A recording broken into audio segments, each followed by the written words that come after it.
Association, it is my absolute privilege to welcome all our special guests and eminent speakers today for this webinar on CBG, an important alternative fuel to move towards a net zero economy.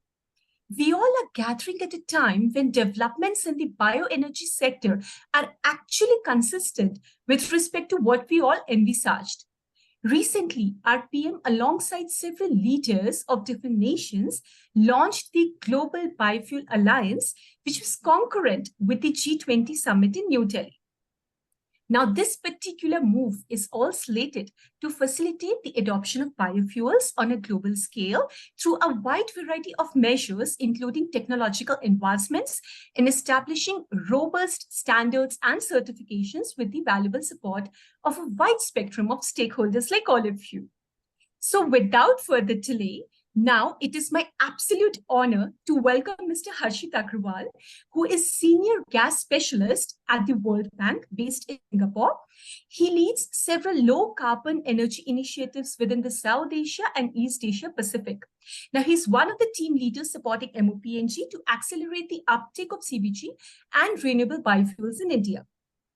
He also leads World Bank's methane and flaring program in the region and has got a PhD in chemical engineering and about 15 years of rich experience in decarbonization in the oil and gas industry. Now, welcome, Mr. Harshit. It is our absolute honor to have you with us today. Over to you. Thank you, Mansha. Let me first start by sharing my screen. Let me know if you can see the screen. Yeah. Thank you. Yes, your screen is visible. Thank you. I'm first of all, thanks to Indian Biogas Association for giving me this opportunity to share my views on this very important topic.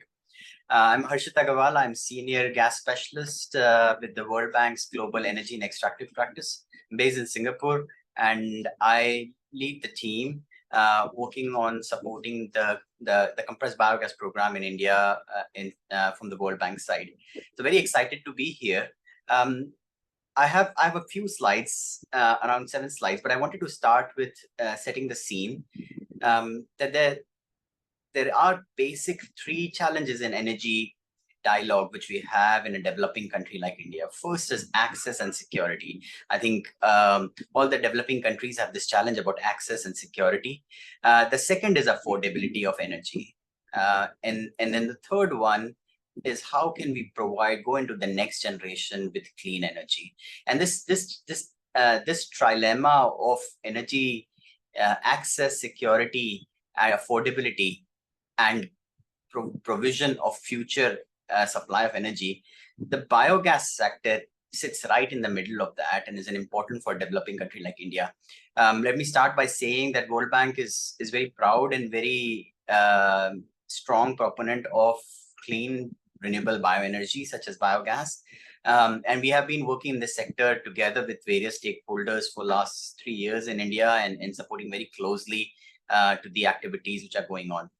I mean, I've been given a topic which is to talk about market barriers and opportunities, and I think in this group of members we are very clear that the biogas sector is not new to India.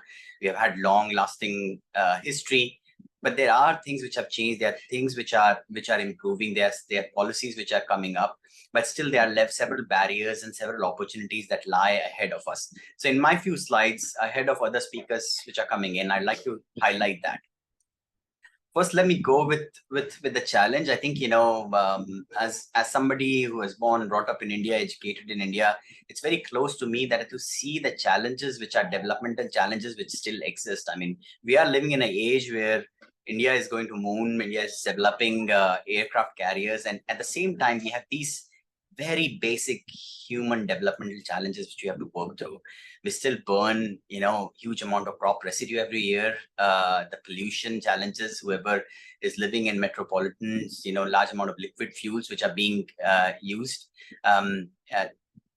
Municipal solid waste dumping. I think all of us are aware that that still remains a significant challenge, and all of that in a country which which relies still on a lot of coal, 60% of coal, and does not have large amount of oil and gas resources. So at the heart of it, biogas provides opportunity to solve several developmental challenges in one go, and that's why it is an important issue for us to work on. And so that what's the opportunity? I think there are policy mechanisms in place. We see that India can achieve a lot if we go ahead and develop large number of biogas plants. We know that it's feasible. We know that it has been tried. So if we put our minds to it, the targets could be achieved. We know that huge carbon dioxide reduction could happen if we achieve that target of setting up this biogas plants. 15 million tons per annum of renewable gas could be produced. And that's not only just clean energy, but that also provides domestic energy for a country which still imports 65%, a huge amount of LNG. So India imports around 23 million tons per annum of LNG. So this amount of domestically produced gas contributes a lot to our import bill and, import dependency. So that's a starting point for us to see that we have to align ourselves. That developmental challenges exist, a lot of opportunities also exist in front of us. Want to talk about, I think we can see that Government of India has brought several policy measures, an enabling environment. And that is very empowering. We talked about Satat scheme, opportunities, challenges with Satat scheme. Won't go into detail about that. The budget announcements, 5% blending mandate, establishment of new waste to wealth plants, Govardhan scheme. So there are several opportunities, several policy measures which are coming out, and so that and the most latest, right, in G20, I think one of the biggest announcement was Global Biofuels Alliance, getting everybody together into this story of how biofuels can take off, not only in India, but how it features well in next generation fuels. So we can see that there is enabling environment now, bringing in more opportunities for us to work on this. Having said that, bioenergy still remains a challenging value chain, and it's something, it's again not new to all of you, but I will just give a different perspective to it. There are several market barriers which exist. And I mean, I come from an oil and gas background, so I go from upstream, midstream, downstream, but you can see of them in any manner. I mean, there are challenges all around. It is multi-sectoral, complex problem, complex value chain issues, supply chain issues. And that's why, to bring all of that together requires a lot of efforts. And that's why we are all here as different stakeholders who can bring value. So on upstream side, whoever has worked on biogas plants know that, there's the agri residue, and especially if we talk about agri-based plants, access, so infrastructure, aggregation remains an immense challenge. Storage of these residue remains a challenge. Waste segregation in terms of municipal solid waste still is a deep, not only logistical challenge, but a cultural challenge within India. Long-term contracting, I mean, in terms of industrial waste, we know that has been demonstrated in sugar industry and other cases where we see that long-term contracting is needed, so that pricing certainty is there. So that's our all upstream issues before even we go ahead and produce biogas. Then we come to challenges with respect to the plants itself, right? We still see that the Indian banking sector is a very conservative sector. If you want to develop something, they want your house on loan, so it's a very high collateral based ecosystem, which is changing very fast. It's very different from other parts of the world where the financing is much more easily available. So this commercial financing of biogas plants is very important, and that's very much linked to all the downstream upstream issues, right? How can we have the banking sector more leaning forward? How they feel the perceived risk on this sector is reduced. But we do know that there are infrastructure issues as well. The biogas plants in some remote areas, how do they connect with the gas grid? How does the transportation of the biogas happens? All of that midstream transportation issues have to be resolved. And once you produce biogas, right, there are challenges with respect to, is there enough market? Is a price certainty there? If I produce biogas, can I sell that? And all of that challenges, although being addressed, need further work. Offtake of fermented organic manure remains a strong challenge. Huge opportunity there. If we understand the issues very well, India is going into an organic manure nature farming society. It's very important for from our senior leadership within the country to go through natural farming. So these opportunities and challenges lie in downstream as well and utilize. And then finally, carbon finance, very important. I mean, it's a carbon reduction, green initiative. Can produce carbon credits. It's identified as one of the 13 sectors where you could have international traded mitigation options in carbon. So there are opportunities there in terms of getting cheaper finance and making these all financially feasible. So in summary, I mean, I do see that there may be other challenges, but in large buckets, these challenges remain in front of us. And also, since there are several sectors, several ministries are involved, and there is, although we can see there are coordination, that coordination could further be improved at all levels to make sure that that enabling infrastructure to achieve our goal of 15 million tons per annum of biogas in India is achieved.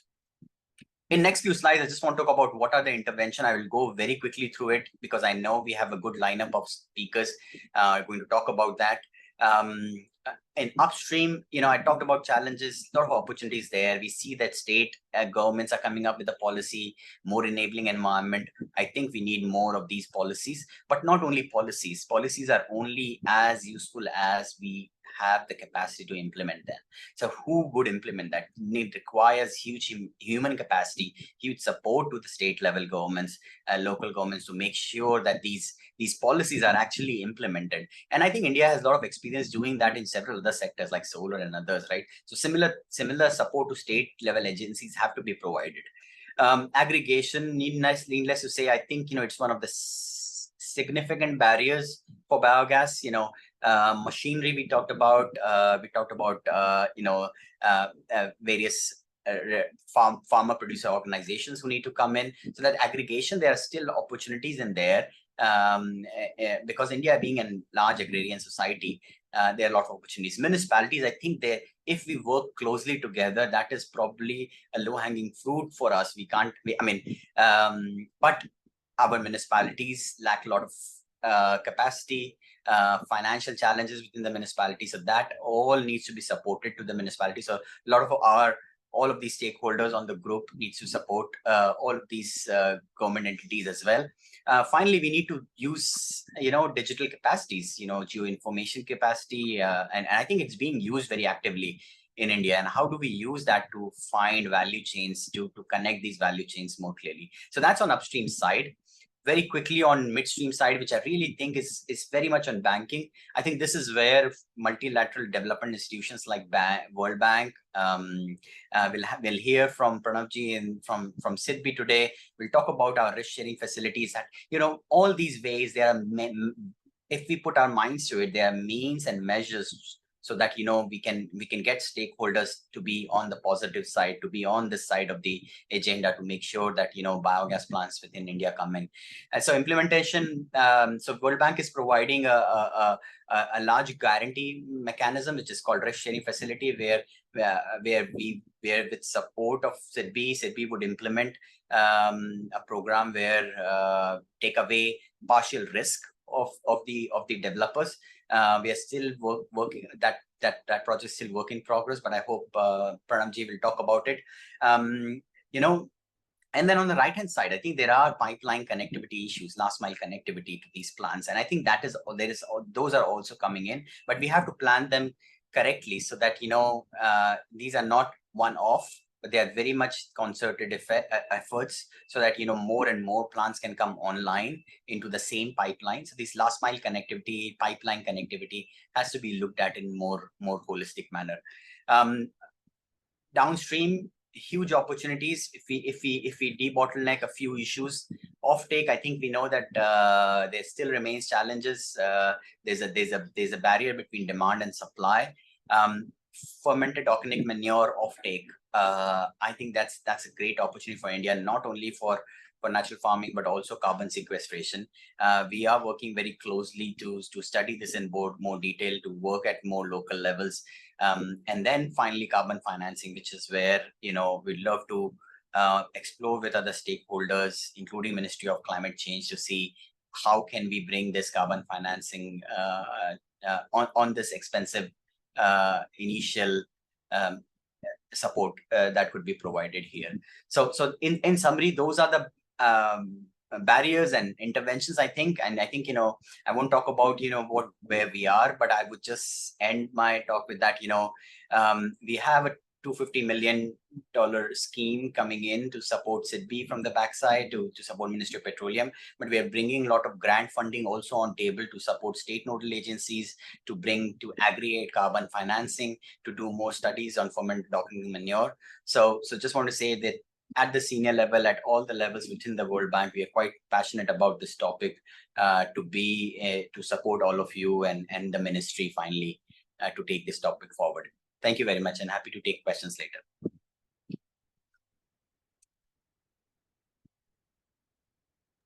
Yeah, thank you so much, Harshit. That was really insightful. The kind of information that we have got today is really, really helpful for all of us. So next, we have with us Dr. Ramachandra Rao, who's the Chief GM R&D at HPCL. Now, Dr. Ramachandra Rao has got a versatile career spanning over 33 years within the energy conglomerate Hindustan Petroleum, excelling in various domains, including operations, process, and research. With over 100 patents filed and the successful commercialization of 55 products and technologies, he has made significant contributions to the industry. Currently, he holds the position of a visionary leader in the HP Green R&D Center, guiding the team of scientists across diverse research areas, including biofuels, renewables, green hydrogen, battery research, and also fuel cells. He's actively engaged in engineering the technologies like CBG, 2G ethanol for commercial plants at the demonstration scale. Dr. Rao is widely recognized within the industry as an innovative thinker with strong project management skills and a collaborative mindset and the ability to mentor and lead teams effectively. Welcome, sir. We are so privileged to have with you us today. Thank you. Thank you so much for your nice introduction.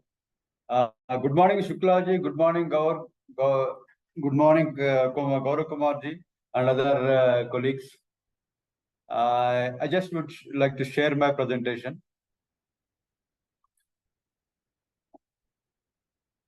Ashkit Agarwal nicely covered various challenges and barriers in the entire value chain of CBG, starting from upstream to downstream, even our issues, carbon financing aspects, everything nicely touched. And I would like to highlight some technological aspects of what kind of technologies we need to scale up the CBG production. Okay. I just would like to bring to your notice and draw your attention the 2 points through this slide. One thing I'm is... really sorry to interrupt, sir. It would be really great if you could just put it on, full screen mode because of better viewability. Sure. Thank you, sir.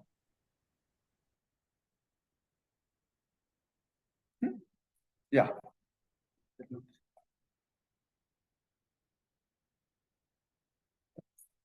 Full screen. You are able to see the full screen? Sir, we were able to see, but again, it has resumed to the previous view. So if you could just try again, sir. It is okay now? Sir, still we are able to see, the normal view, not the slideshow one. Duplicate it.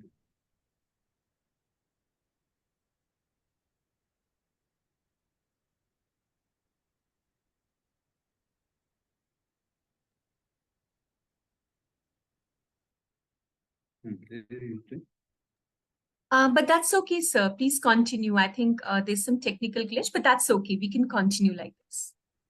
Yeah, sorry for that. Yes, sir. Now we can see. Now we can see. I want to draw the audience for 2 points through this slide. One is, what are the policies, actions, and targets we have so far, but they are not sufficient enough to meet the committed target of bringing down the surface temperature below 2 degrees by 2100. Much more has to be done if we have to meet the committed targets, even for India to meet net zero targets by 2017, we need to more.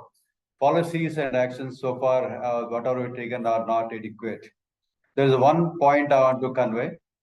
If you see the right side of my slide, about 20% methane or greenhouse emissions are coming from agriculture sector, agriculture, forestry, and land use, and to some extent waste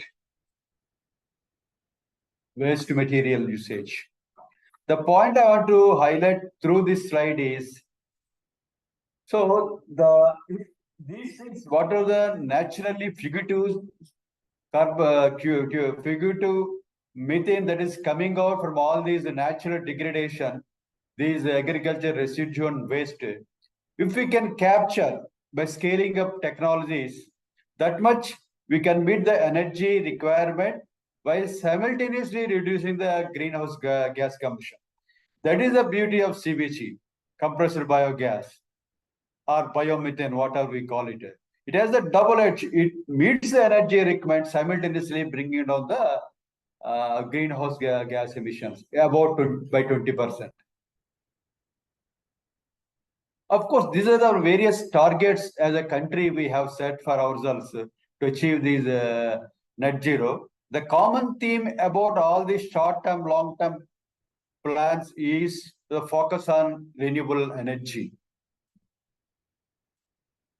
You see, I want to bring to your attention what are the feedstocks that are available, what are their potential. Like earlier, my first slide, I was mentioning about to say 20% greenhouse gases are coming from the natural degradation of all these feedstocks.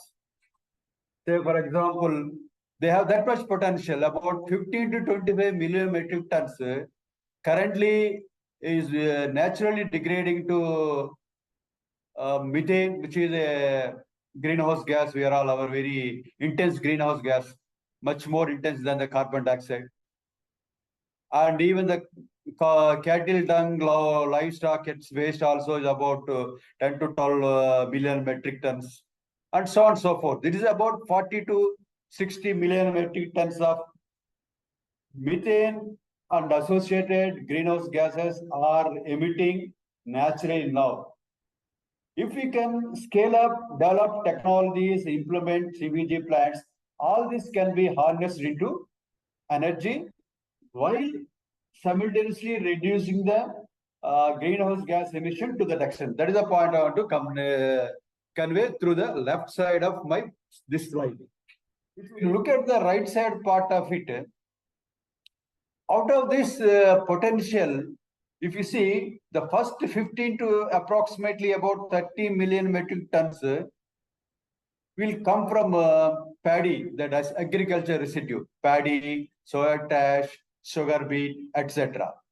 If you see the right side, bottom side, the municipal solid waste, press mud, spent wash, natural manure, animal manure, etc. From them, anyway, we have a lot of technologies are already available. These processes we have been using for quite long, nothing new in them. So if you have to tap entire potential from CBG feedstock, we need to now concentrate in the top portion, the paddy, sugar beet, soya. These are the feedstocks or agricultural residue, you may call it. They are basically very reconcentrate, they're very tough. The conventionally available CBG processes and plants, they cannot handle these, they cannot convert them into CBG. That is the point I want to convey through this. We need much more than whatever we have today, conventionally available CBG plants. Now, just I want to briefly cover what is the issue with these agriculture residues when compared with other easily amenable feedstocks such as, like I mentioned, municipal solid waste, animal waste, even press mud, etc.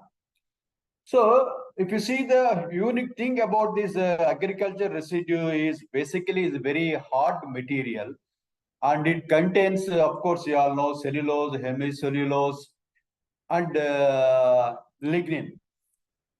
So any treatment, any process that you develop, it should start with to disaggregate, integrate this material to some simpler monomers. If you see natural aerobic digestion can happen from, provided it is very simpler monomers, it can easily lead to the formation of methane. But if we start with a recalcitrant biomass such as agricultural residue, that step is very critical, and currently available in a inoculum or a microorganism, it is not easy for them to convert. So you have to specially adapt, and you need to have an abiotic processor upstream of this. I mean, to make this agricultural residue in an available form so that these microorganisms can work on them. So for this process, from our R&D center in Bangalore, HPCL R&D center, we developed a unique technology. It is a kind of, we can call it a precondition or a chemical treatment or a abiotic treatment, I call it more scientifically.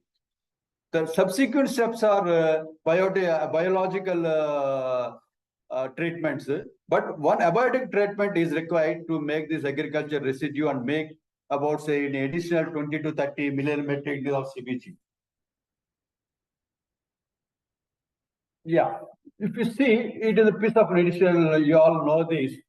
From these various feedstocks, in an average between 50 to 70% CBG we can make. Of course, depending on it varies feed to feed. This is possible to achieve that much, 75 up to 75% using our technology in the raw biogas. There is a unique feature about our technology. Of course, we have subsequent steps, or many of them come. Entire industry know about that subsequent biological process and post pre-treatment processes. I don't have to dwell much on that. So then what other initiatives as a company we are doing? Of course, you all know we are an oil marketing company. We are coming under Ministry of Petroleum and Energy. And as a part of that SATAT scheme, we have issued LOIs about 400, 450 with a total capacity of 200 tons, 2,200 tons per day across the country. And apart from this, under SATAT scheme, our own, we are setting up a big biogas plants. We already recently commissioned a big biogas plant of about 150 tons feedstock, giving rise to about 15 tons of gas per day production in Uttar Pradesh, Badam. Recently, some 2-3 months ago, we commissioned this plant. And currently, we are developing engineering. We are in the process of doing a detailed engineering for setting up another plant in Elluru, Andhra Pradesh. It is coming with our own HP RAM technology. So this is our unique technology, wherein it involves, of course, size reduction, but we also have pre-treatment, chemical pre-treatment, catalyzed pre-treatment, I call it. And another feature of this, in order to bring the cost effect to make the technology, this process, there is a recirculation of inoculum. After whatever we adapted here for the particular feedstock, in the process, it will be recirculated. Of course, balance other things will be there, like methanol, which are very common actually. And depending on the feedstock, we have various, it is based on feed to feed, we have various yields. We have developed a database. We have carried out extensive research. We have a pilot plant in our campus here in Bangalore. You are all welcome to visit our facilities anytime. We have a huge, beautiful 150 acres of research R&D center in the outskirts of Bangalore. Yeah, that is my last slide. So thank you for the opportunity. Thank you so much, sir, for that wonderful presentation. It was so insightful for all of us to understand various intricacies, like you have correctly mentioned. And next, it is my absolute honor to invite Shri Atul Kharate, who has almost 25 years, more than 25 years of extensive business operations experience in the energy, supply chain, and oil and gas industries. He has worked with sensitive products such as LPG and petroleum products, including naphtha, ATF fuels, and now compressed natural gas or biogas. He has been instrumental in the strategic development of LPG bottling plants, LPG import terminals, petroleum terminals, and auto LPG stations across the country. Currently, he is the business head or chief operating officer in the Indian Oil Adani Ventures Biogas unit. His impressive skill set includes strategic business development, compliance management, corporate relationship building, and enterprise risk management for new and renewable energy businesses in India. He's a qualified electrical engineer and has got a postgraduate diplomas in environmental management, energy supply chain, energy management, and has got an MBA in oil and gas management as well, and has also completed a senior leadership program in growth strategies from IIM Ahmedabad. Welcome, sir. Over to you. Good morning, all. I will just put my slide back here, then we'll start the interaction.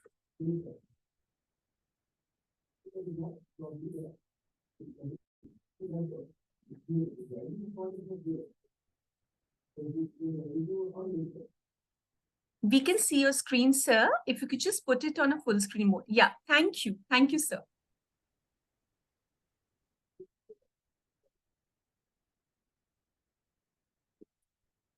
So first of all, let me express my sincere thanks and appreciation to IBA for having this industry-specific webinar. We have been discussing about the new energies and green energies widely in India from last couple of years. And as rightly explained by my earlier co-panelist, Harshit has given an overview of sort of what type of potential, what type of opportunities, what type of market size is there in India in terms of the CBG segment. And I think Dr. Rao has very aptly covered the technological inventions done by oil marketing companies and HPCL, and the plan in place by HPCL in terms of expanding in this segment. Thanks to both of you. I think as an industry perspective, I will try to put my thoughts here. This IAV Biogas, very briefly, it's a joint venture company or SPV of Indian Oil Corporation Limited and Adani Group of companies. So that is how it is named as Indian Oil Adani Ventures Limited. And Adani as an enterprise company have already expressed his sort of vision for growing in this segment. So first I will try to cover what we are having our presence in terms of operational plant at Namakkal in Tamil Nadu.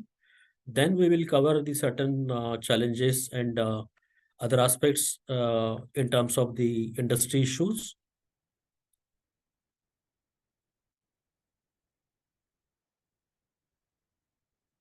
So this Namakkal as an one of the flagship location of India in terms of the industrial size of location in country.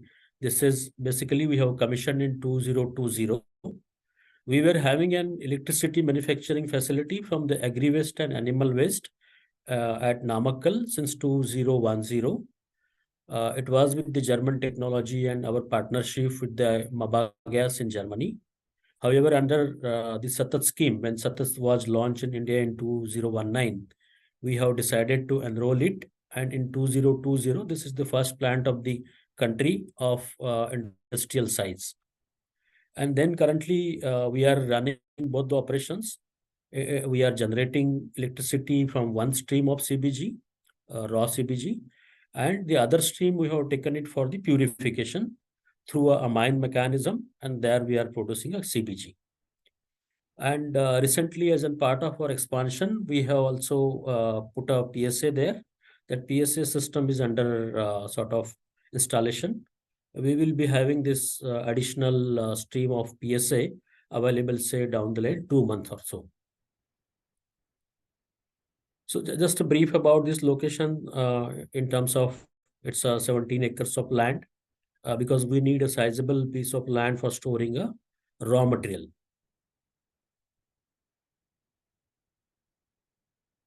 And as we talked, one stream goes from the digester. We have 4 digesters all put together, capacity of 25,000 meter cube per day. So we are generating electricity of 1.2 megawatt from the two engines, and then we are feeding it to Tamil Nadu State Electricity Board. The other stream we are taking to CBG purification process. So CBG we are producing of about 10 tons per day capacity, and one of the stream is basically organic manure.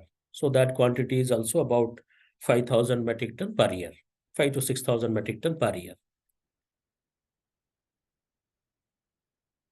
So coming back to the technicalities again, 4 numbers of digesters, and the feed input is ranges from 200 tons per day to 240 tons per day, depending on the seasonal requirement and the basically consumption of gas as per the market requirements.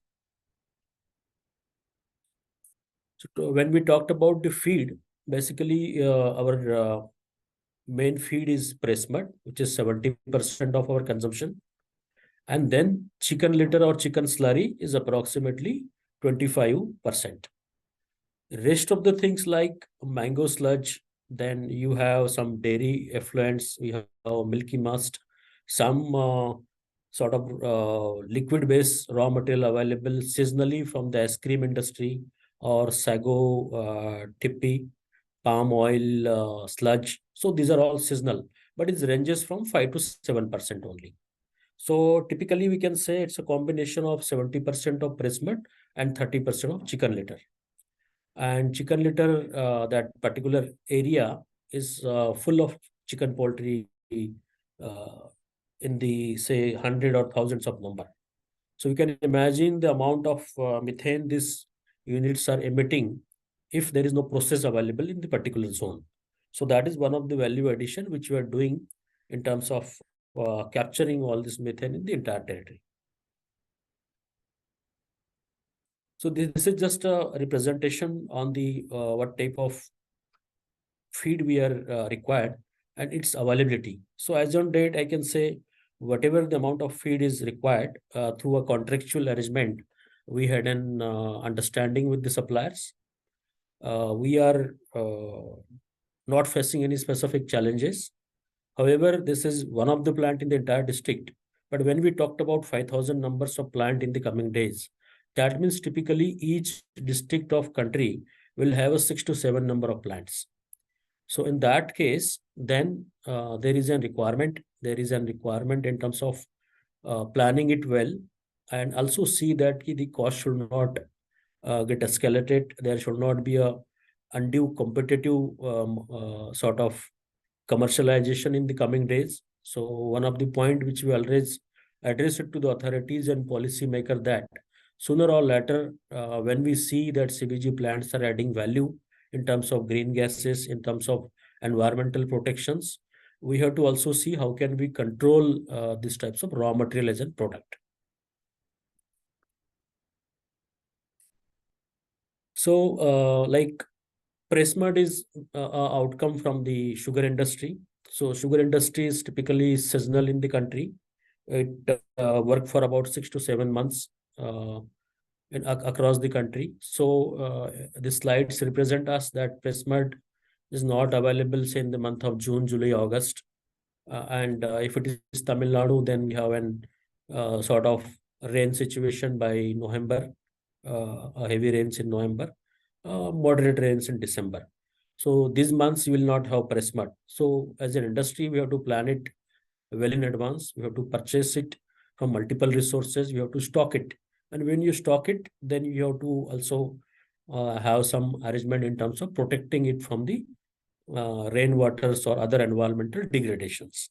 There will be also a loss of efficiency in the overall process. If you see the other feed, that is mango slush, that is available seasonally in say summer durations, and the other like chicken litter is mostly available throughout the year. So you have to plan your raw material well in advance. You have to have your contractual and other arrangements like supply chain in place across the year. So this is the PSA tower, typical snapshot from the location. Whatever the technology we have today, it's like an amine scrubbing. Sorry, I told PSA earlier. It's amine scrubbing, and the capacity is 1500 meter cube per hour. And the product which you are generating is now plus 96% of the purified methane. We have three compressors, two running, one standby mode, and the CBG output we talked about a 10 ton per day. So these are all typical arrangements in terms of the compressor stations and the filling points. You can see a series of cascades ranging from 500 water capacity to 4,500 water capacity.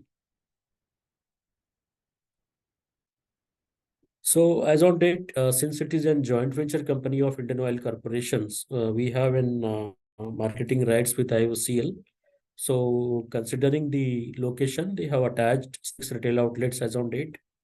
Additionally, we have a strong belief that only Satat will not be helping to industry in long run. So you have to have certain market at your own. So you can see here that we have developed few industrial customers. So liquid fuels and the product like LPG, we are replacing with the CBG. So we have to have a full conversion and technicalities in place when you convert any customer of liquid fuel or LPG to a CBG. So there has to be a PRV arrangement. There has to be a safety process related mechanism well in place there, because normally the liquid fuels are at zero pressure. LPG operating pressure is 6 to 7 bar. But when we operate the installation with CBG, that pressure is more than 200 bar. So that mechanism has to put in place. Then we have also developed our sort of hotel, restaurant, and catering segment in and around our location, so that it will be a locally sourced, locally produced, and locally captured market in terms of selling CBG. So that's how this model is in place in terms of the marketing of CBG. As I talked briefly about the FOM as a product line, so we have developed our own brand called Ashwaryam. So we have certain corporate customers and regional customers. A couple of them are like a Tata Group company called Rallies. So we have our own full-fledged setup of manufacturing the organic manure. We have mechanism in place in terms of uh, adding value to this semi-finished slurry material. So I will come to that part in the next slide. And the product which we are marketing and branding under, say, Ashwaryam. So these are basically more suitable in terms of the regional agriculture requirement. You can see here the ginger, coffee, banana, cotton, chilies, etc. So those specific content are available in the product. So that and we are in the process of developing market. So nowadays there are policy support is also coming. So we are hopeful that we will be able to capture larger size of market in the coming days with the support from the government of India.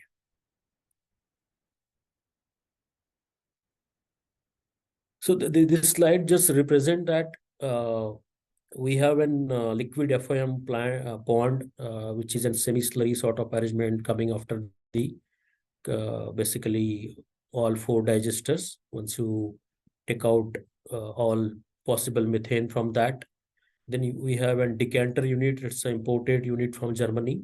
And then we have to have it and various sequencing of composting, aerotilling, bagging, and then bagging is also a semi-automated process. We have auto mode loading in the trucks.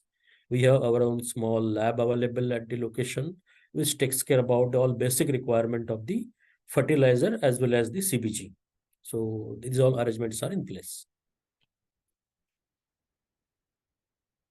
So we have basically plan in place to launch this product Ashwaryam online. So in couple of weeks, I think we will be going online in terms of selling this through Amazon and other online platforms. And in the specs, you can see that we are meeting the requirement under the organic manures guideline.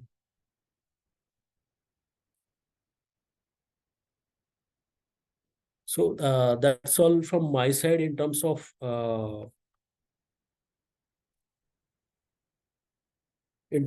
talking about this as a specific operational industry. However, I will just take a couple of minutes, Mansha, in terms of what we look forward as an industry support required from the central government. The first thing, technology. So, although a lot of discussions are happening in and around that, we strongly believe that if you have to have an cost effective and sort of India specific manufacturing is required in terms of technology. Today, most of the people in terms of large size institutional plants are depends on the overseas technology, and for even spares we have to wait for months and months.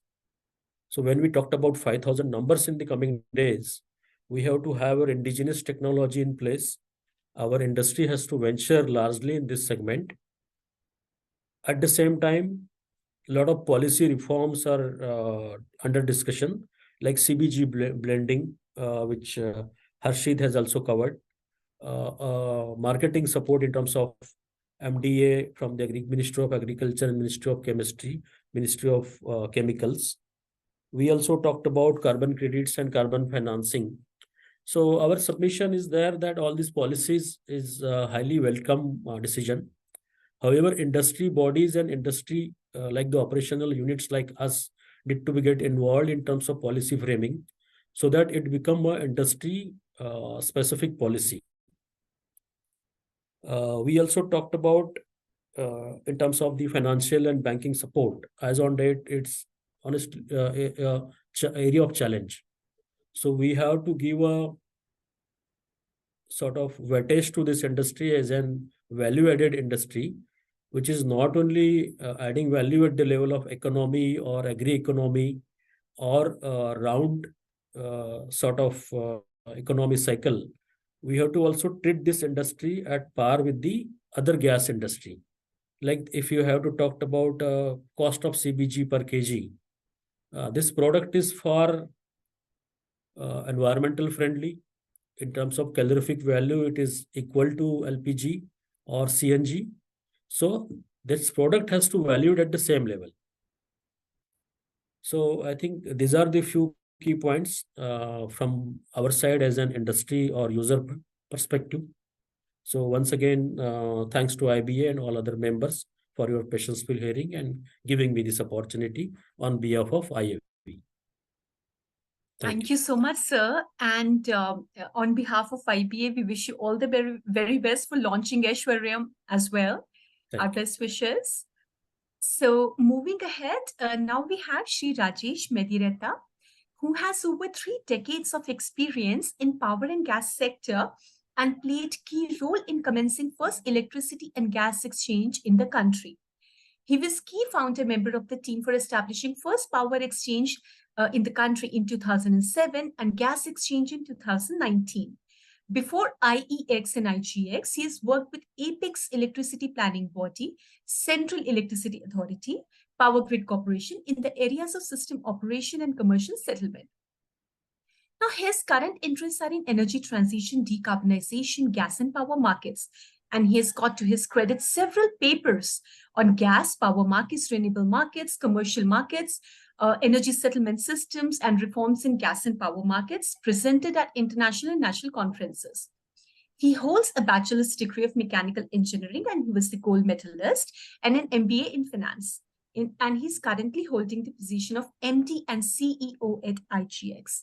So thank you so much, sir, for joining us today. And now over to you. Thank you, Mansha. And thanks, IBA, for this opportunity. I was really very happy to hear my previous speakers. It has added a lot of knowledge and value to my understanding. So, as you said, I'm coming from putting up marketplaces for different commodities.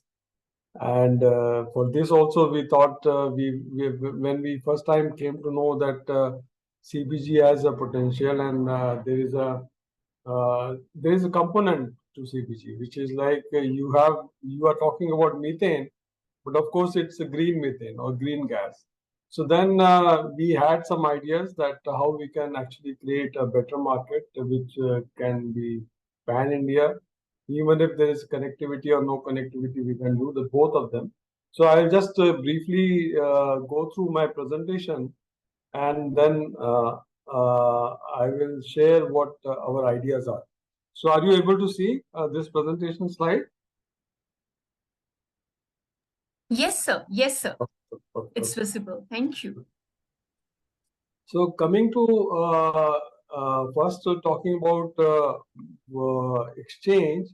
So we started this gas exchange in 2020. Of course, Ministry of Petroleum, through their blessings, we could do that. Initially, we started as gas platform, but later we got authorization as gas exchange, and now we are facilitating trades in gas, natural gas to all participants wherever they may be located. Only thing is they must be connected through pipelines. And then we have a lot of options for them to sell on day to monthly. And there are many options, daily, weekly, weekday, and all of these flexibilities is there. And then very small quantities can also be sold through us. Now, another important part is that we are doing currently trade of about 4 mmCMD. This quarter we have done 5.72, and of course last year we Q3 we did about 7 mmCMD, and total trades we have done so far is 2 BCM so far. And important part is that almost all buyers and sellers are now participating on the exchange. Of course, among buyers, we still have few industries to come. Some industries have come, but some industries are left over. But at least all major companies, all major oil, these gas producing companies, gas marketing companies, then few fertilizer plants and power plants, and of course other industries are participating. So now where we see that we can facilitate, because already there is a mechanism by which the natural gas is being traded. Now I'll try to give you some our views that how we can do for CBG. Now, if you see I'll not talk about overall CBG potential. My previous speakers have told in a much better way. Important when in the budget it was announced that there will be a mandate of 5% consumption from CBG. Then we see there is a really scope that we can create a certificate mechanism. And if you see the bottommost right side, there is a table which says that if 5% mandate, it can be ramped up, say, starting with 1%, going up to 5% in the next 5 years. Either that mandate can be on total consumption. Every consumer will have to buy, say, 5%. But if it is not so, maybe because that part is yet to be cleared, that who will have mandate. But assuming that if there is a mandate of CGD, if there is a mandate of 5% on CGD, and that ramp up is from 1% to 5% in 5 years or 4 years, then we expect almost like 5 mmCMD of total CBG can be sold and purchased by the industry. Now, coming to what avenues we can provide through exchange. So, if CBG, as we understand that raw biogas can be processed and then it can be purified to the extent of 90% methane, and then it can be injected into pipeline. In that case, we can have a separate market for green gas. We can call it a green market. Other one that we suppose separate the green attribute part of the methane, because this is a biomethane or bio gas. So it can be seen as comprising of two parts. One is that you have methane. Then second part is the green attribute, which is more a notional thing, but it has got its own value. So though people are not talking about pricing of CBG, because today the gas prices itself has become is high, and that makes CBG viable. But in case when after 2025-26, when prices of LNG will come down, and we expect these prices can come down to something like single digit and maybe $4, $5, or $6 per MMBTU. That time we definitely feel that CBG producers will need some mechanism to get additional revenue stream, and that revenue stream we can provide through these green certificates or green gas certificates. And third option, of course, we can provide to the market is through auctions that CBG producers, if sitting in one part of the country, they want to sell this gas, or maybe they want to sell these attributes or certificates, and they want to do an auction, we can provide those options also. So more detailing here, green gas, there can be separate market for transacting CBG. Then whole thing can be accounted for by the exchange, and there's no need to create a separate pipeline. Simply all these pipelines currently in place, they can be used. The current metering arrangement can be used. So though when CBG will be injected into pipeline, it will get mingled with your LNG and other gas, but it doesn't make a difference. As far as market is concerned, we can create a separate market. We also, I don't know how many of you are looking at the Indian Energy Exchange. There we created a green market, and there's another green market segment where we allow only sellers who have green generation. So it can be wind, solar, or any other biomass generation. And then that can be sold and purchased separately. But there is a separate window for doing transaction, and same thing we can do for CBG. If you see the auction, of course, this is easy to understand that one-sided auction can be provided. That's easy. But another component is green gas certificate, which is similar to renewable energy certificate. We are creating certificates separately, and then these certificates can be one good big advantage of certificates is that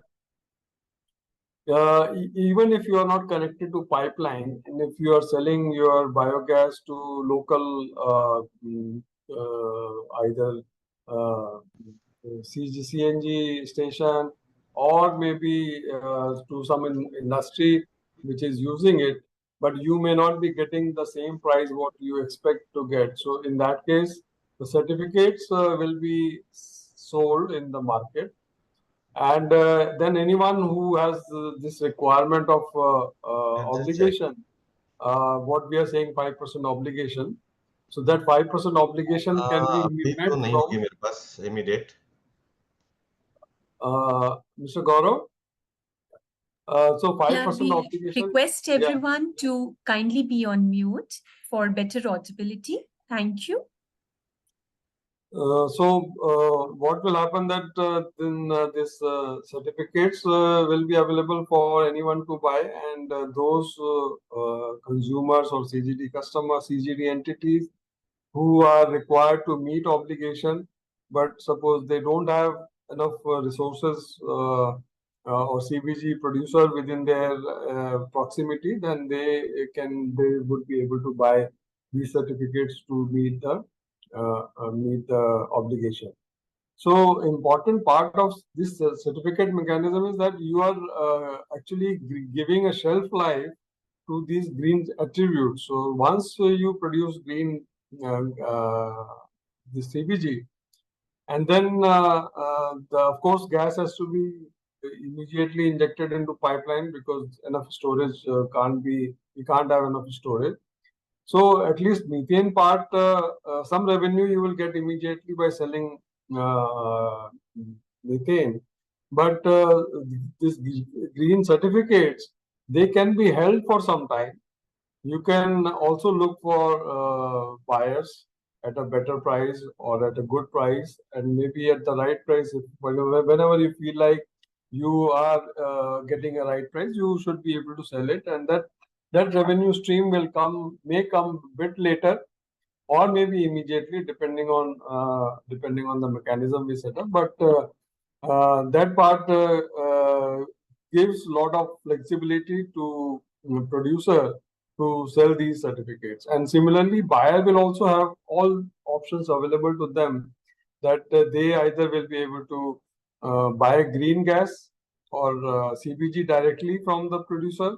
In that case, they will meet a part of their obligation from there. But in case they are not able to get enough CBG directly from the producer, then they would be able to buy these certificates separately from the market. And where we can fit in the whole mechanism is that when either gas plus certificates, this is the bundle.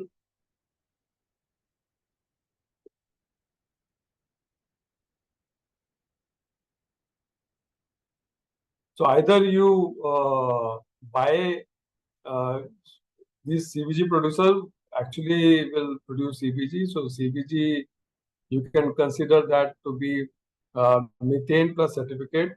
So either this bundled CBG can be sold in the market, or gas can be sold separately on the exchange market, and then certificates can be sold separately. So basically, you will have three avenues for selling in the market. So in all of these cases, end user or the buyer or maybe CGD entity, they will have all these three options. Now, when we will talk about CBG mechanism to be put in place, of course, we have started dialogue with ministries, and we await some kind of government order to put this mechanism in place. And what we feel that this mechanism will require as a component, one is that when CBG producer is coming into the system, he wants to get certificate, then there can be a mechanism of accreditation of that producer. So there will be some agency who will certify that this accreditation, that this is a real CBG producer or genuine CBG producer. Then there will be a mechanism to register those producers. Once those producers are registered, then as and when they will produce CBG, then the certificates will be issued for each MMBTU. There can be one certificate, and then the certificates would be electronic certificate. They will not be a paper certificate. So this electronic certificate, based on the electronic certificates, they will be able to sell it in the market. So exchange can provide a platform where these certificates can be sold, and buyers can also come for purchasing that. And then once a buyer buys it, and then either he can resell it, that should be possible in this mechanism. But if he wants to redeem it for showing to the authorities that it has actually met the obligation, or it is purchased for meeting a part of its obligation, then this redemption will take place. So this is very basic thing. We can, of course, have another session to discuss who can be accrediting agency, who can be agency for registration, and how this trading can take place. So I will just talk about that, what we had done for renewable electricity market. This has worked well. It has been operating since last almost 12 years. 2011 we started. So almost 1,100 entities are registered in that mechanism for selling of RECs, and almost all distribution companies and these captive consumers are able to buy these certificate mechanisms. And this is, I'm talking about IEX. So basically, we are talking a similar mechanism for CBG. So this is not something new which we are talking about.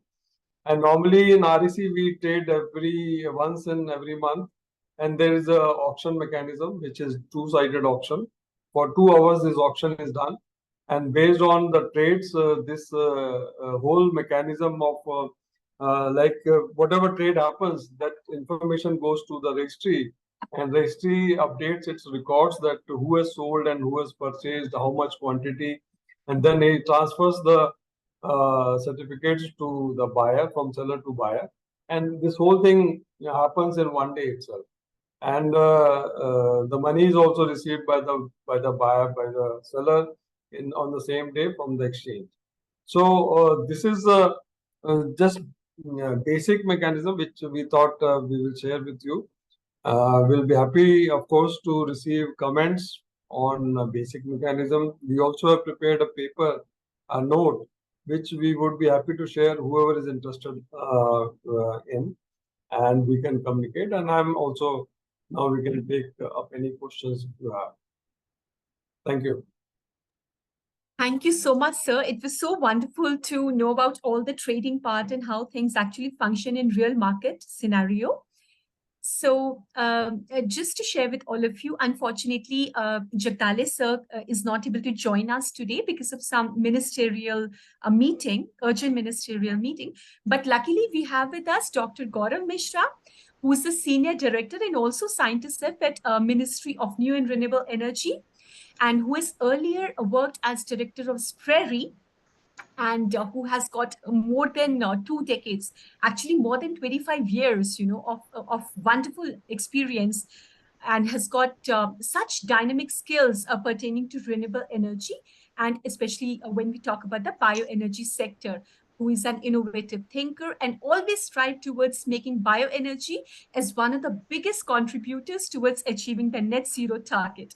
So to welcome him, I would like to call upon Dr. Atmaram Shukla, who's our honorable president and who has got almost more than 4 decades of rich experience in policy planning and developing R&D projects on renewable energy at national level, devising various types of dissemination programs, along with its implementation, development of standards, and involvement in countrywide monitoring, focused especially at reaching the masses.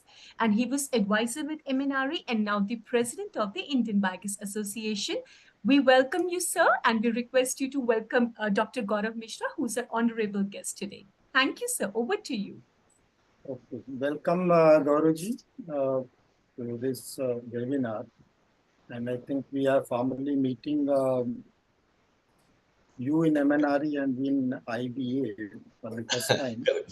So welcome. And on behalf of all the participants in this webinar, we welcome you together.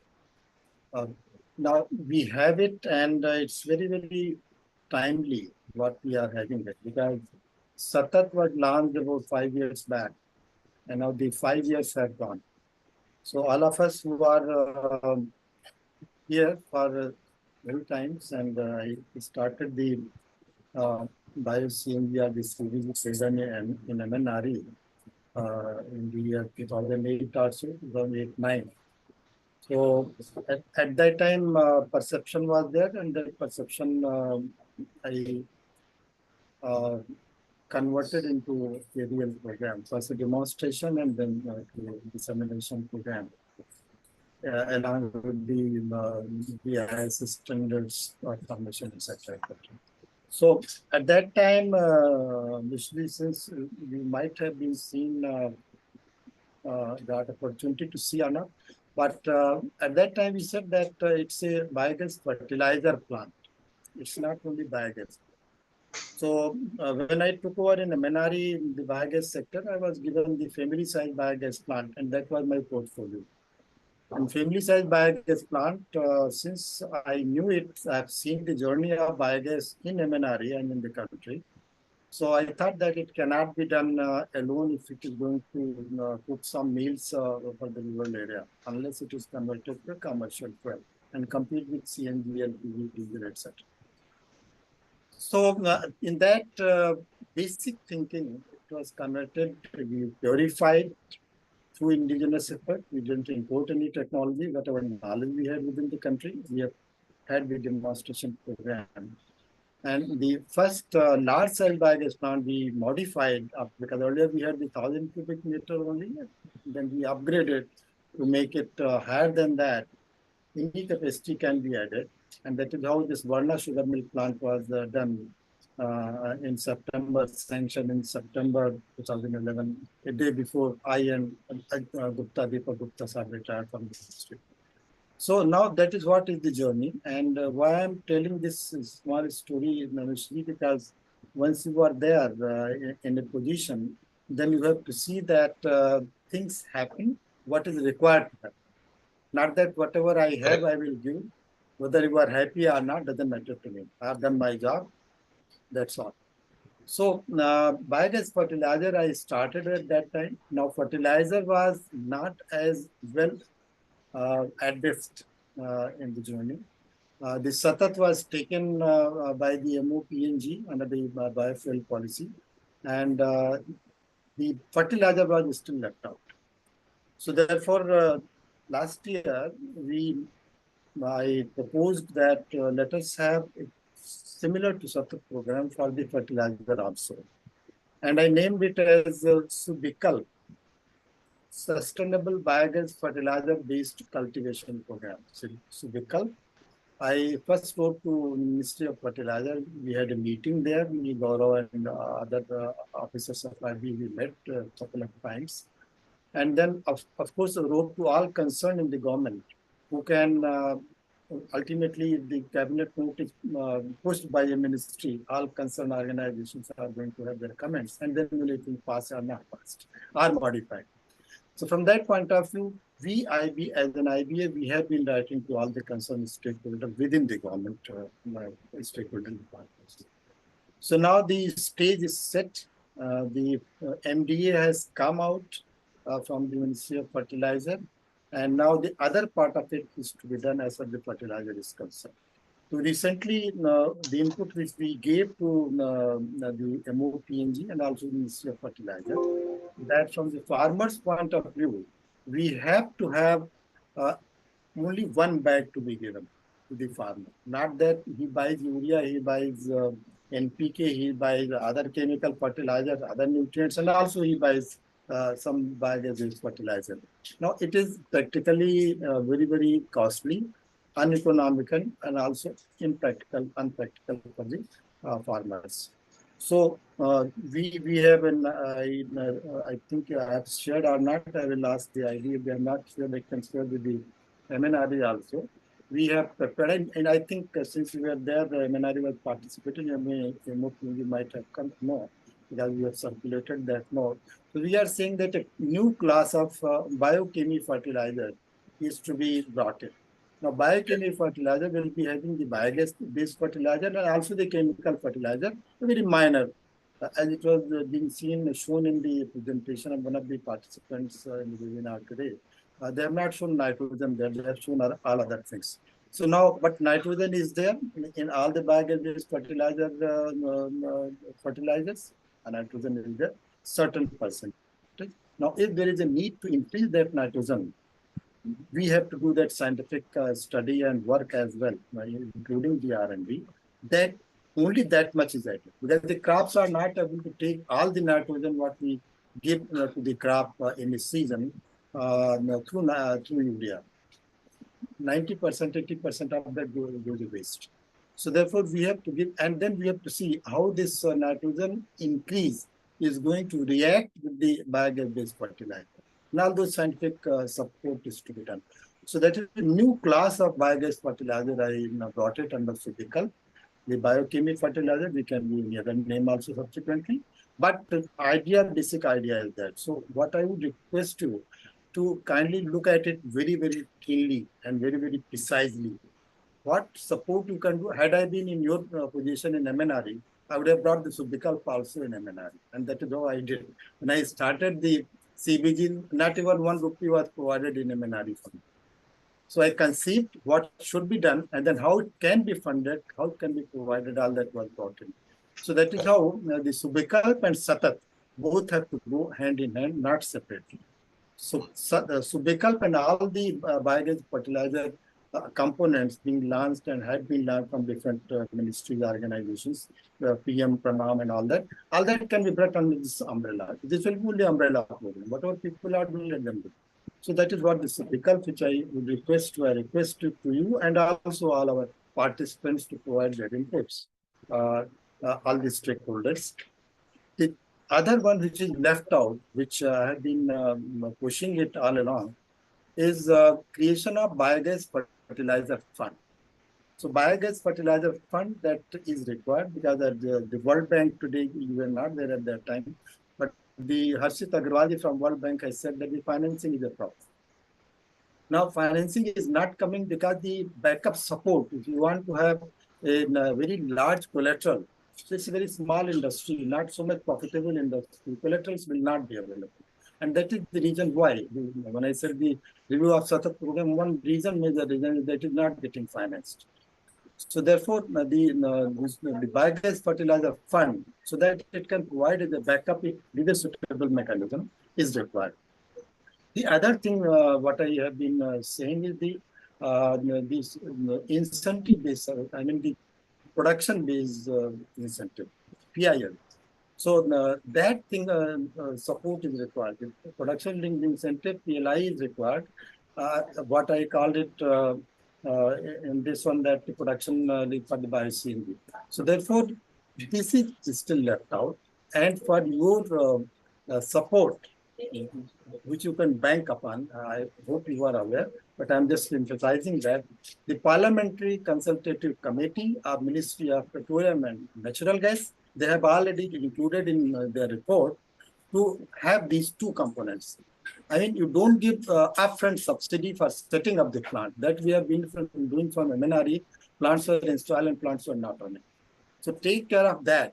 We have to see that only production-based incentive is to be given. Generation-based incentive, I call it at that time, GBE.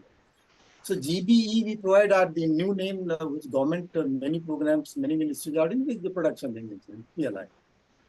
So these two things, if you are able to do, then the biogas sector, which is a very important sector, as a biogas of the energy generation sector and also as a fertilizer sector. No substitute for the fertilizer, the biogas-based fertilizer for the cultivation to sustain. There is no substitute.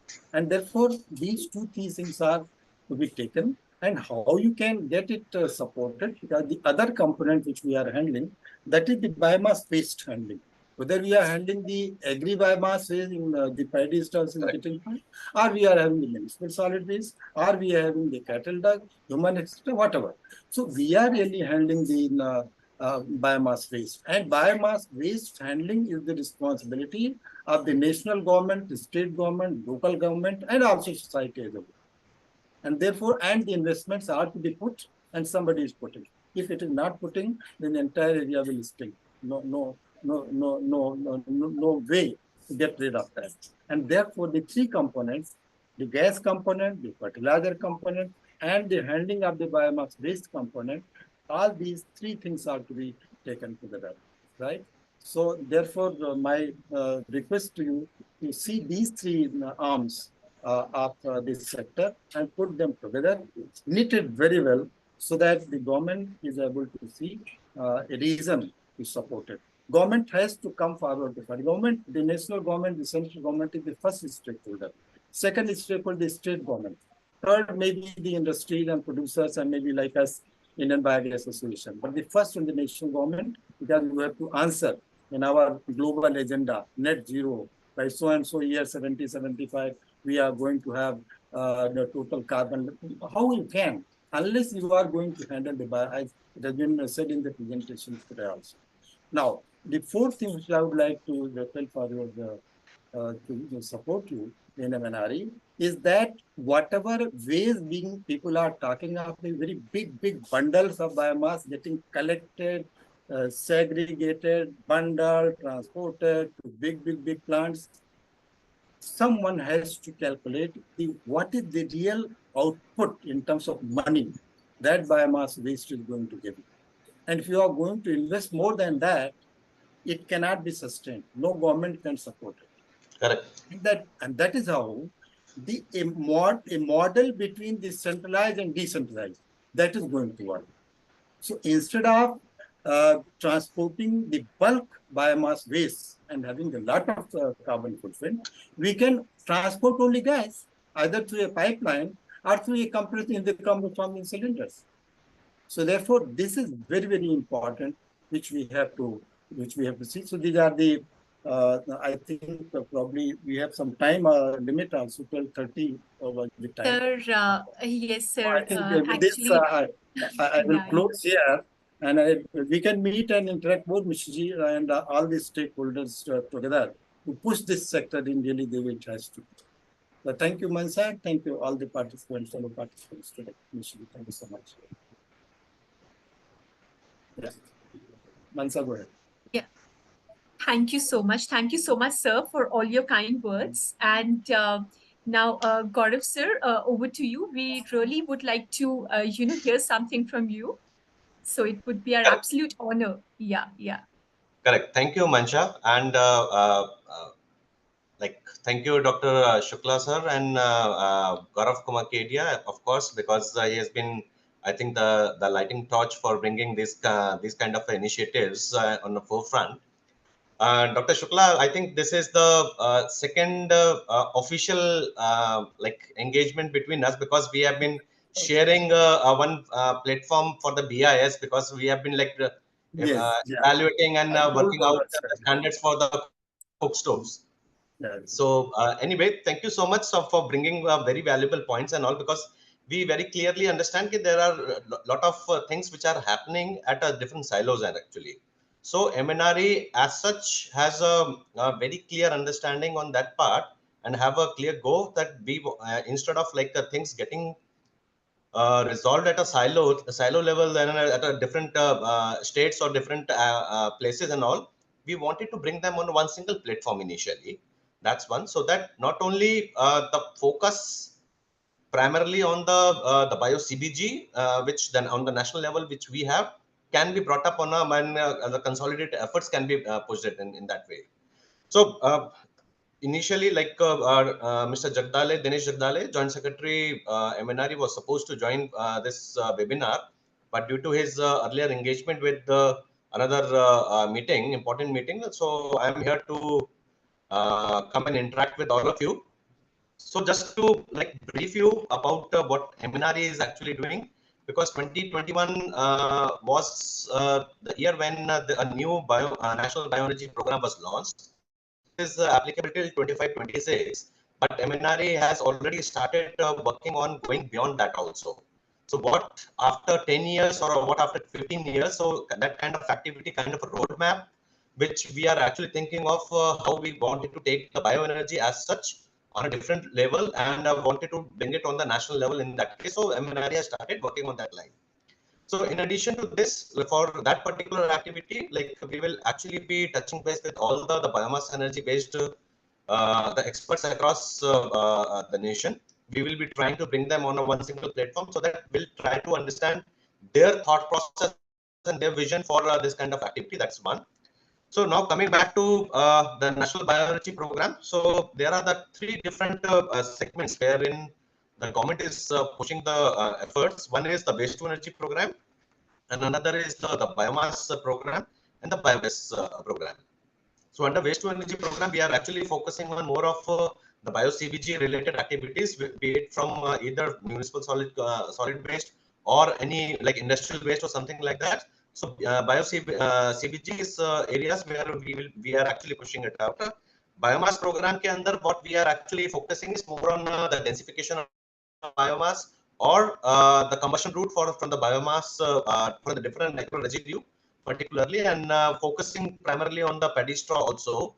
And in addition to this, the biogas program. So we are there in more of we have till date in this program, which we are talking about, the National Bioenergy Program. We have supported more than 80 lakhs of small and medium scale biogas plants till date as of now.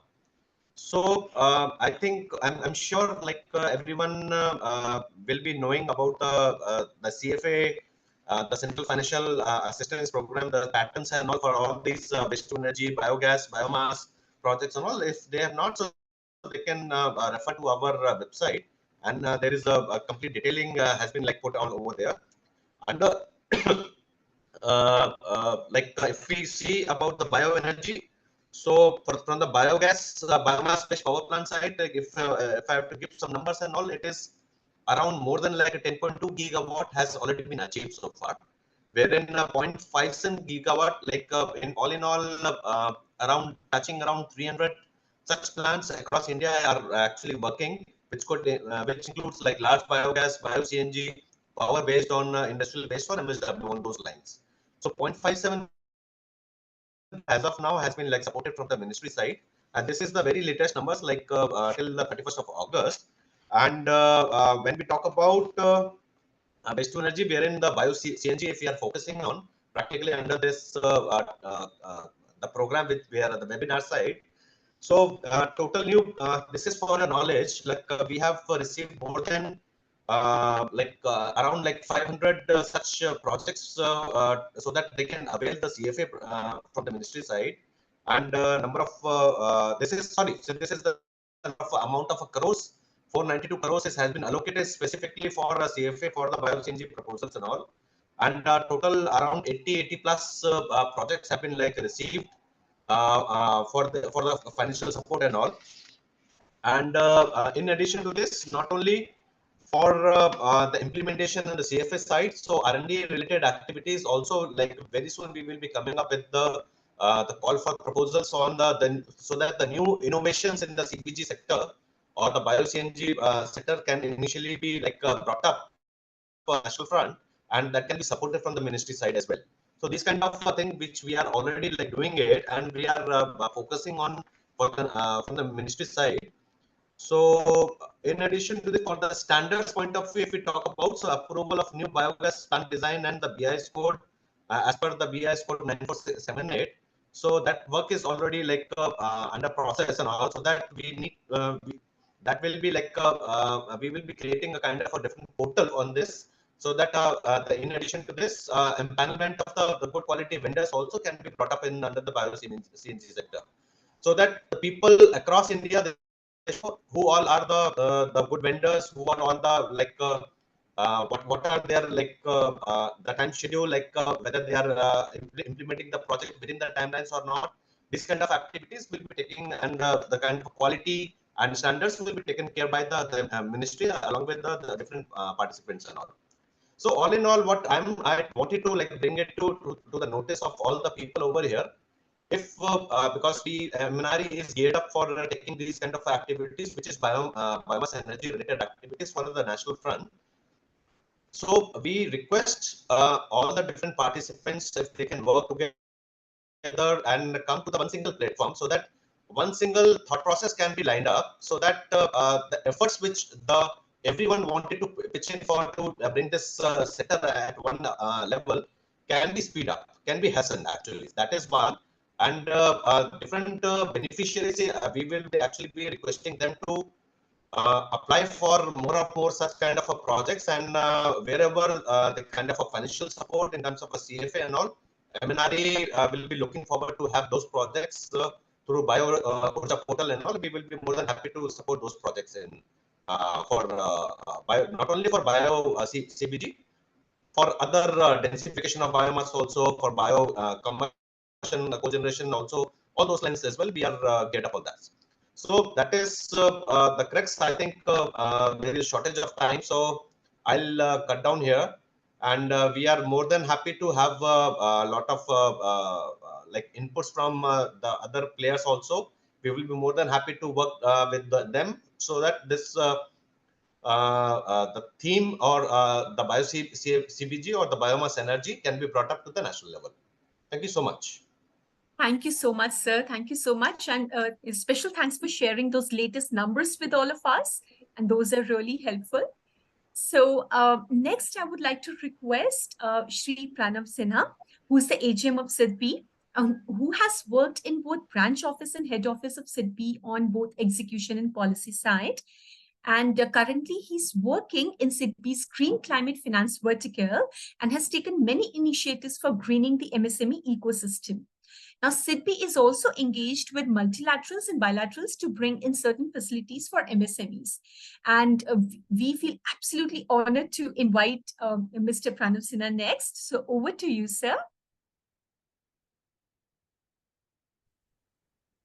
Thank you, Mansha. I hope I'm audible and I'm sharing my screen. Hope it is visible also. Yes, sir, it is visible. If you could just put it on full screen mode, sir. Yeah, perfect now. Thank you. First of all, I thank Indian Biogas Association for giving me this opportunity to connect with the industry, the biogas industry, very, very eminent discussions going on around the industry, including ministries, including budget and recent announcement on Global Biogas Alliance also. So SIDBI is also privileged to do something for this industry, as we have also gauge the momentum during past few months. In fact, along with World Bank, as Harshit has already shared, I will come to that also. But about SIDBI, many of you must be knowing, but for others, SIDBI is a development finance institution for MSMEs, like NABARD work for agriculture and rural development. We work for MSME in our agenda through various ways. So we have 80 plus around branches where we provide direct support to MSMEs through our direct lending system. And otherwise also, as a refinance institution, we support MSMEs through our refinance, and that is around 90% of overall our portfolio. Besides finance, we take, like, there are several financial initiatives we have taken and are taking, and there are several non-financial initiatives also we take to support MSME or or build the overall ecosystem for them. Coming to our topic, like we are already working on energy efficiency sector since 2004-5, thanks to our multilateral partners, World Bank, ADB, JICA, AFD, and many more. Since 2004-5, we have started financing for energy efficient projects. But later on, as we go along with overall national agenda, we have started intervening in other green sectors also. Like you can see here, renewable energy, we are supporting. We are supporting waste management sector, e-mobility, green building. So overall, climate positive sectors, I would say, SIDBI is intervening. And to have focused approach, in fact, very recently we created this vertical which I am representing here, Green Climate Finance vertical. We are situated in Delhi, and overall, whatever initiatives are going on, several partners, not only international but national also, and including, like today we are with IBA. We are trying to support the overall ecosystem on greener side, on climate positive side, through this green climate finance vertical, and we are looking for more engagements with you all. So through all the sectors, like how we are doing, obviously we understand that these are very niche segments. Even let me accept that banks are not very keen to enter into these segments because of the risk being perceived little higher than the traditional MSME segment. Even our branches also, they are learning. We all are learning, in fact. But to speed up this, we are taking these on mission mode. Last year, we started with one mission, solar rooftop 1000. This year we have taken this 5 missions basically in greener side. One is like mission solar rooftop 2500. Second is 50,000 EV for eco, where we are supporting electric vehicles. Energy efficiency is continuously going on our agenda on priority. And the fourth one, which is today's topic, is waste to environment test, where we are supporting overall waste to energy, waste management, and including CBG. And the fifth one is nurture the nature, where you can see the T stands for technology, where we are trying to support technology which are innovative, climate positive, and we have certain facilities for those technology support through financially. As I mentioned, that through our direct lending, through our branch network, we are supporting the MSMEs directly through our direct credit facilities. So we have these three specialized products to support green finance. One is obviously end-to-end energy efficiency, or 4E scheme we call it. There also one support is available from Jeff. We have blended some certain grants in our cost of funds, and we are lending under this scheme, in fact, very competitive rate and very simplified process, mostly digitized. And I will give the details further. Then this Express Green Power for Sustainability is also one of the sub-product of our 4E scheme, where in fact 100% digitized journey an applicant has to take, and even loans are being sanctioned within say 48 to 72 hours through digital journey. The third and the umbrella product we have is our green finance scheme, where whatever is not covered under 4E or EGPS, we are covering under green financing scheme.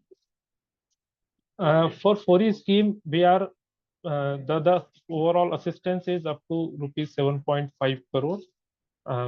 Obviously, the other nitty-gritties are there, but interest rates, I would say, are very competitive.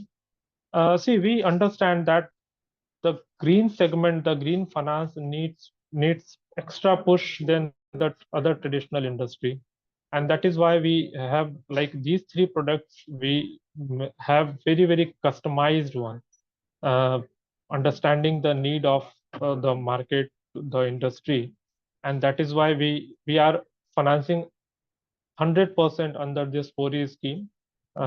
In fact, these are collateral free or little cash collateral. We would say maybe around 25% of fixed deposit interest bearing if they give.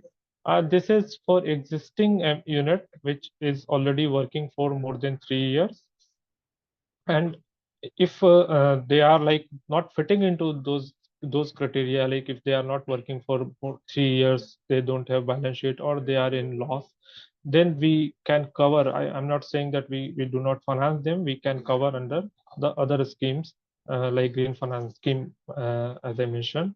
So this 4E scheme, due to support from Jeff Fund, the interest rate, in fact, is we have brought down below our cost of fund also, so that those green projects can get more support from bank, and can be easily financed. EGPS, as I mentioned, this is totally digital journey, where even if sitting in your office, you can just apply and get overall in principle sanction immediately, and then putting this to our nearest branch, even the formalities are completed within 48 to 72 hours. This also is for existing units who are having certain operations at least 3 years, and then this is linked to this is a module developed with the collaboration of CBL and one online platform for online PSB loans in 59 minutes, you would be knowing. So we all have created this platform for digital journey. Our belief is that when we are totally digitizing the financing or overall credit dissemination, in fact, earlier the applicant has to visit the branch, submit a bundle of papers, and visit so many times. Now this is all digitized, so per loan carbon footprint is also reduced. This is what we believe. And this is the umbrella product, the green finance scheme of SIDBI, where the limit is up to 20 crore for the manufacturing industry, and for 50 crore, up to 50 crore is for aggregators and service providers. Here also, like in industry, when you go for a loan, generally 25 to 30%, or in fact 1/3 is promoter contribution, or your margin is required. Here, in fact, that is up to 10%. The loan repayment tenure is also 10 years, looking at the overall gestation period and the time it takes. Interest rate is MCLR linked, starting from around 8.2%, and this is all rating based. We do rating for all the projects. This is also CRISIL and SIDBI has developed a rating system on which all the projects are rated, and the good rating will obviously get better rate, and so on. So under green finance scheme, in fact, both existing and greenfield units are eligible. We are supporting RESCOs, ESCOs, energy service companies, EPC companies, and even traditional MSMEs also. So I have seen the market, like for the biogas industry, mostly greenfield units are coming, and those can be covered under our green finance scheme. As Harshit has already mentioned, and in fact, this is actually talk of the time when we are discussing about CBG industry or biogas industry. The collateral is a big problem. Banks will always ask for collateral security. They have their norms, but there are constraint of collaterals with the industry. That is why, means, even if the project is viable, feasible, everything is okay, but at the end, like for the need of collateral, there are projects which are not going through the financial clearance. There is a coordination committee also, for where banks and the OMCs are member. I am also in that group, that WhatsApp group. I see what are the discussions going on, and I see that everything is ultimately stuck at the collateral part. So to remove this barrier, in fact, thanks to World Bank, we are in very advanced stage of discussion, and in fact finalizing this risk sharing facility. So the risk sharing facility, the smaller version, many of you would be knowing that CGTMSE, that is supporting loans up to 5 crore for any kind of project. This risk sharing facility, we should be, and World Bank, a very advanced stage of finalizing. So the facility is expected to come at around $250 million, along with certain technical assistance, where we will try to build the ecosystem capacity building and to make the market cohesive, so that everybody, like bankers, all the stakeholders, bankers, maybe project developers, maybe policy makers, can get benefited through this capacity building. Overall, this will be a program in stages. And the risk sharing facility, it is going to work like a complement to collateral. So generally these projects, what we feel are in absence of collateral, or maybe not adequate collateral required for, we will support those projects. We will give guarantee to the banks that in case of default, up to certain level, the bidding will be taken care by the facility. Should be as a program manager, we will issue those guarantee. Obviously, the back support from World Bank. This we are working. We already have one experience of this kind of project, is that was partial risk sharing facility. It is going on. That was for energy efficiency. That was a very successful program. Earlier also, like what we are facing in biogas market, earlier the energy efficiency market was facing the same problem, and there World Bank came forward. We started the PRSF, partial risk sharing facility. In those projects also, due to lack of security, or the assets created out of the facility are elsewhere, not in the premises of the developer or the MSMEs. So we issued guarantee, and there are 14 PFI members banks.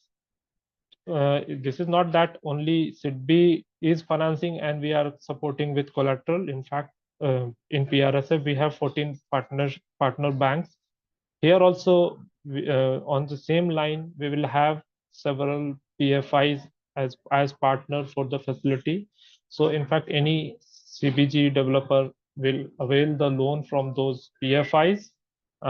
We will provide the guarantee to the PFI, to the lending agency. And we are expecting through this facility, actually this will kickstart the market, and maybe around more than 8,000 crore investment it will attract to the CBG market. And we are expecting around 150 projects to be supported under this. A long discussion is obviously has taken place in stages. Both SIDBI and World Bank team has sit many times together. We have consulted the stakeholders, many stakeholders. We discussed with one-to-one banks, project developers. We visited also certain plants to understand the overall system of the plant, their issues, their challenges, and how to address under this facility. So many of the answers we have got, and we are about to finalize the project. The actual shape of this project, the product, the risk sharing facility, but still it will continue till it is launched. So the stakeholder consultation again means maybe one round, two round, one-to-one also. And if you have any thought, I will invite all the stakeholders, including IBA also, to give certain thought about on what exactly is required by industry. So yes, as and when this comes, I think you all are going to welcome this risk sharing facility. And here, like biogas industry will be supported through this, where the end product is actually biogas. So just let me also clarify that the feedstock can be anything, whether Napier grass, whether agro waste, whether municipal solid waste, or other animal waste, or any kind of feedstock. But the ultimate the produce will be biogas, and obviously its byproducts. We already have one more facility. This is risk sharing facility for municipal solid waste. Here also, in this facility, this has already been launched, and we have started issuing guarantee. This is supported by GIZ under NAMA facility. So overall budget is around 4.2 million euros. And here we are supporting projects up to 12 crore, where we are issuing guarantee, which is covering 50% of the loan. So maximum guarantee cover would be 6 crore rupee. Any project where the feedstock is municipal solid waste, like composting, biomethanation, or MRF, or dry waste, recycling, anything, we can cover under this facility, and both for CapEx and working capital. So this detail I have already shared with IBA also, and I think IBA has also very well disseminated this information among the members. We have got good number of responses also. So any of you, if currently your project is on, you are working on that, and you are looking for finance with any bank, you can pass this message to the bank that SIDBI is offering guarantee on such projects where the feedstock is municipal solid waste, and we will be happy to cover those projects. Obviously, the overall corpus is limited here, so obviously first come first serve basis till the budget or the corpus is exhausted. So that is all from my side for now. Would be happy to take questions. Thank you, Mansha. Thank you, Shukla sir, for the opportunity. Thank you. I'll stop sharing. Thank you so much, sir. Thank you so much, sir. That was such an insightful session. And now from our lovely participants, we have a few questions for our eminent speakers. So I'll just take it up one by one. So the first question is for Mr. Harshit Agrawal. So Mr. Harshit, is there a program for loan guarantees for CBG from World Bank? I think Mr. Pranav already answered that question for me. So I would say it is not existing right now. It's still in works. like Pranabji mentioned. It's towards the final stages.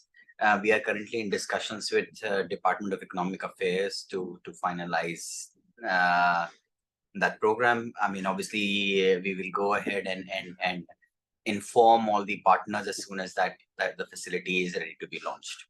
But the broad skeletons of the scheme has been discussed, has been and you know, like Pranabji mentioned, we have been discussing this with various stakeholders. So it is in the works.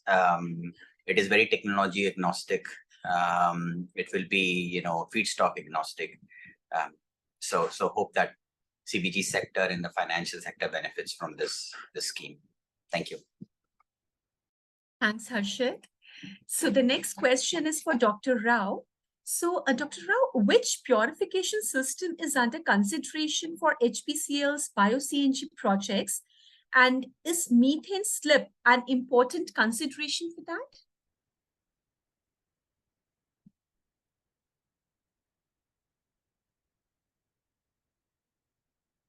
Dr. Rao, please.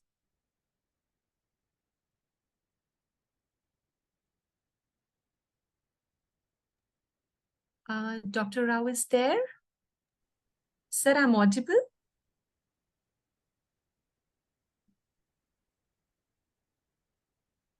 Okay, in the meantime, probably we can just jump on to the next question. So the next question is for Dr. Gaurav Mishra. So, sir, how is MNRE thinking about phase 2 of National Bioenergy Program? Can you repeat again, Mansha? Yeah. So, sir, the question is that how is MNRE thinking about phase 2 of National Bioenergy Program?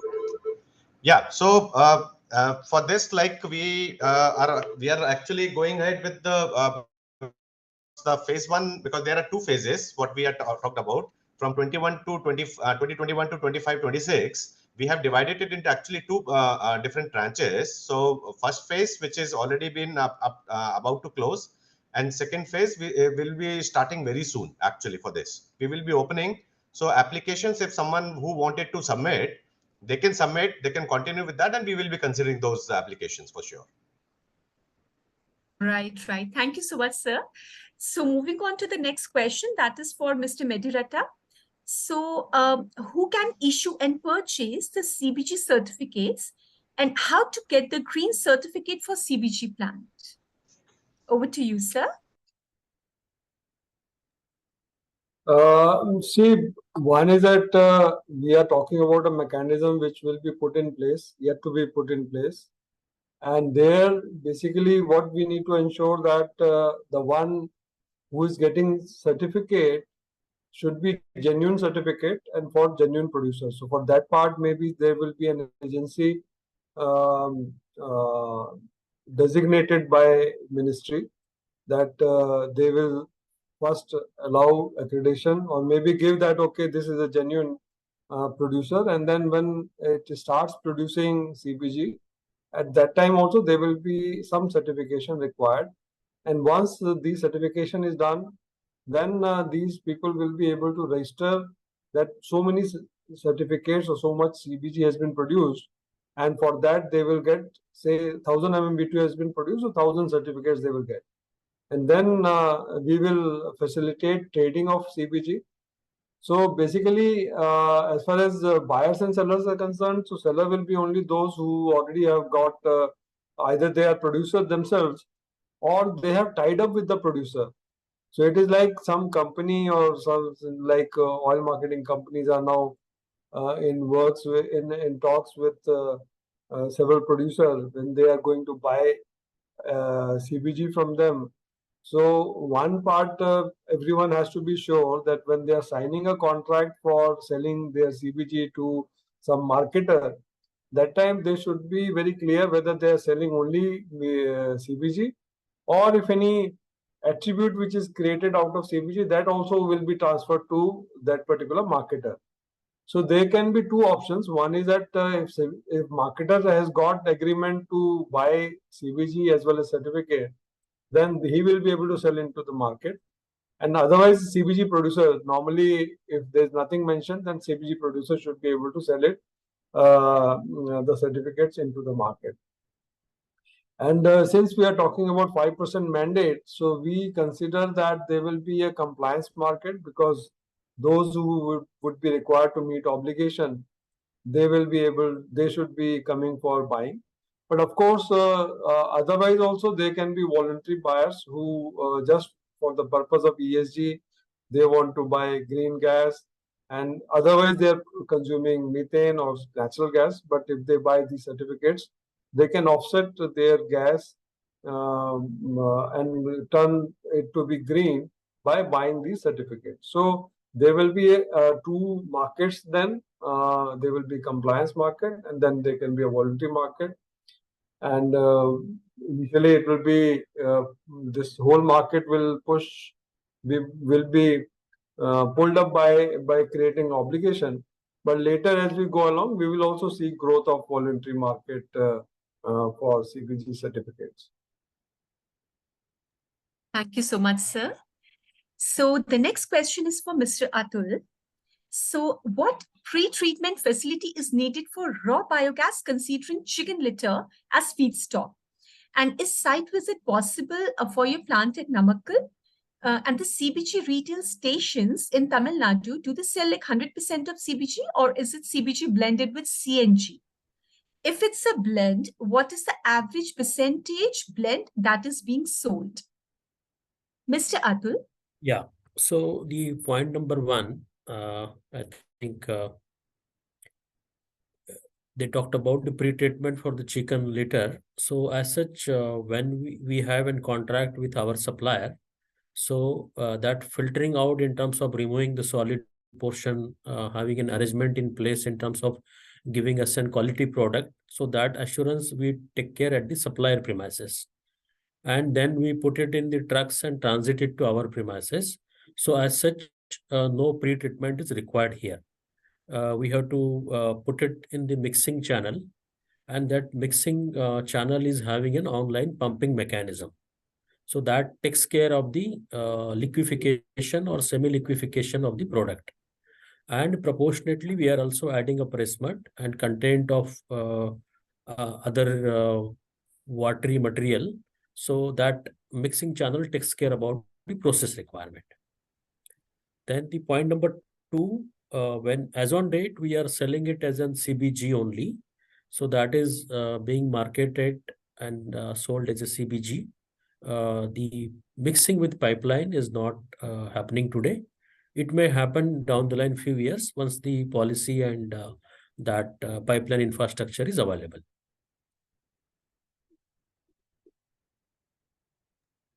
Right. Thank you so much, sir. Thank you for that response. So, I mean, wow, those were really quite insightful sessions, I must say, that we had today. And now, once again, on behalf of the Indian Biogas Association, I would like to extend my heartfelt gratitude towards all our special participants and our eminent speakers for gracing this webinar today.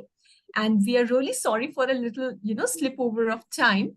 And we would really love to meet all of you in person at the Bioenergy Pavilion at the Renewable Energy India Expo from 4 to 6 October at the India Expo Center at Greater Noida. Now, on this note, we truly hope that we continue to follow the path of sustainability and collectively strive towards net zero as envisioned by all of us today. Thank you so much, everyone. Have a great time ahead. And let's all keep believing in Karmanyavadi ka raste ma phaleshu kadachana. Thank you so much, everyone. Thank you. Thank you. All the best. Thank you, everyone. Thank you. Thank you very much. Thank you. Thank you. Thank you all.